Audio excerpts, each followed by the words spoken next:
আগের দিন রাত্রেবেলা ভেবে ভেবে ঘুমাচ্ছি যে মেকআপ ব্রাশগুলো সকালবেলা উঠে আমাকে ক্লিন করতে হবে। তো যেমন কথা সেরকম কাজ, সকালবেলা উঠে ইরফানকে পড়াতে গিয়েছিলাম, তারপর বাড়ি এসে সবে মাত্র ব্রাশগুলোকে বের করেছি, কাকিমার ফোন কল এলো যে বিয়ের দিন তো আমাকে সুন্দর করে সাজিয়ে দিয়ে গেছিস, এবার বৌভাতের দিনও আমাকে একটু সুন্দর করে সাজিয়ে দিতে হবে। তো যেমন কথা সেরকম কাজ, কাকিমার বাড়িতে চলে গেলাম আর আমার সময়ও ছিল।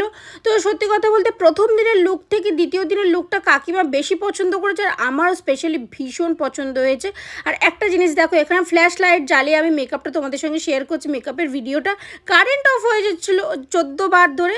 তো হেয়ার স্টাইলটাও কাকিমার ভীষণ পছন্দ হয়েছে।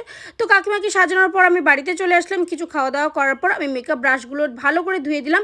প্রথমে হচ্ছে আমি একটুখানি বডি ওয়াশ দিয়েছিলাম আর তারপরে একটু হালকা শ্যাম্পু দিয়ে ভালো করে ক্লিন করে নিলাম, একটু ভিজিয়ে রেখেছিলাম। আর হ্যাঁ, নাইকা থেকে মেকআপ রিমুভার প্যাডটা আমি নিয়েছিলাম, এটা ভীষণ ভালো, ব্রাশগুলো খুব ভালোভাবে ক্লিন হয়ে যায়। তো তোমাদের ভিডিওটা কেমন লাগলো সেটা কমেন্টে জানাতে ভুলো না। আজকের মতো আসি তাহলে, চলো টাটা।